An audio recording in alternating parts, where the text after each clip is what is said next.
Hey everyone, today I want to talk about Detective Comics issue number 970, which is the Fall of the Batman Part 2. We begin this issue with Tim Drake having some nightmares of his future self, telling him to hold on to everything you hold dear as tight as he can because it will all be over so much sooner. But Steph wakes him up because she is worried about him, and Tim has not been sleeping since 4 nights ago. He has been taking micro naps, something Batman is used to having to do. She tells him that what he has been through, it is okay for him not to be okay. But Tim brushes what she is saying off pretty much, and saying that he got excited by new ideas he had for the Batman, that he is going to talk to Batgirl about bringing in the Huntress and Black Canary and making small units for specialized strike forces. He also thinks that they would be able to take control of the GCPD dispatch to be able to redirect the cops to smaller causes and peacekeeping while they take on the more dangerous and to become a crime fighting assistance line. He even has a plan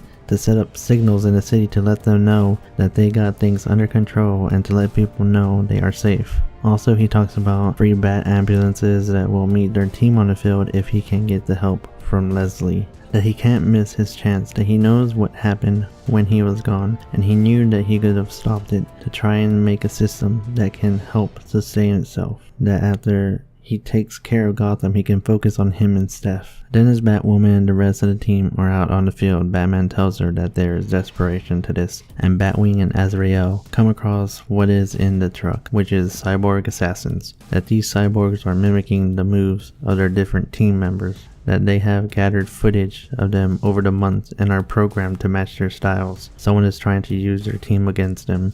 We then see Clayface talking to Victoria. She tells him that he will be Basil again, who will have complete control over his mind again, that it will not be influenced by the chemical sludge, that she will be able to have a badge by the next day, and she is going to run it on his blood work and should have it soon. And Clayface thinks that glory, and he thinks that she deserves to have her life back after he took it from her. And he does not know why she is even doing this for him. That she has seen how he can be firsthand, the kind of damage he does, that he knows even if he is cured, that he will always have to live with the pain for all the people he hurt. But he fears that what if he gets cured, that what if the darkness is still there, what if he is a monster and that never goes away. And Victoria tells him that she knows something about how he is feeling, that fundamentally she did not like her body, and to try and make it right with her mind, that before she transitioned she thought that it would be the cure to everything she considered wrong with herself, but it was not. She still had those issues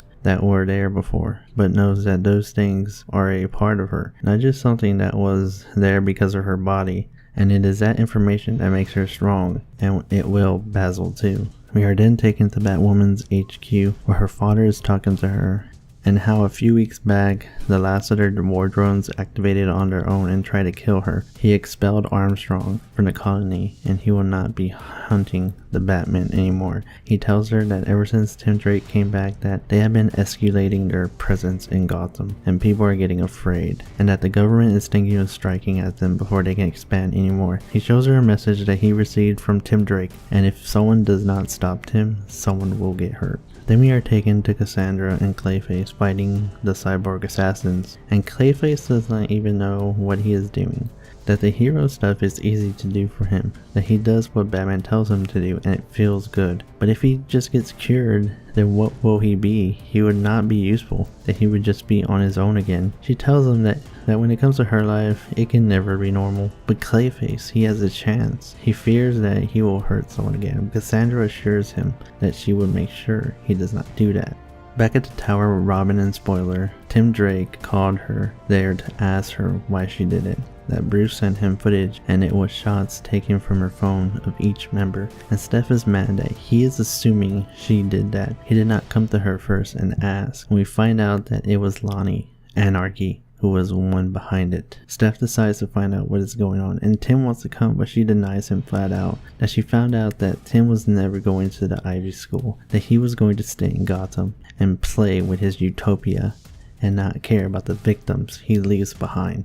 But Tim pleads with her that he is trying to fix everything, and Steph decides to leave. And we do not know if she is gone for good, and Tim does not know where that leaves him and her as lovers. We then see Basil talking to Glory, and he knows that he is the reason why she feels so hurt. That he cannot take back what he did, but he can make her life a little bit easier. But she does not want a cure at all. That she wants people to think of Clayface every time they look at her, to see him as a monster. He is then taken down by 2 guards, and Glory is just telling him that the city will finally see the monster and just how flawed Batman's idea is. That he does not get to start over as a free man, and everyone will see who he really is. This issue was pretty fantastic, just seeing how Basil is feeling sorry for what he did and just trying to do anything he can to redeem himself. Also seeing Tim become that much closer to being Batman, with keeping secrets from people, trying to do everything alone, working till he is dead tired, and pushing those he loves further away. I must read in my book. Anyways everyone, thanks for listening, and I will catch y'all next time.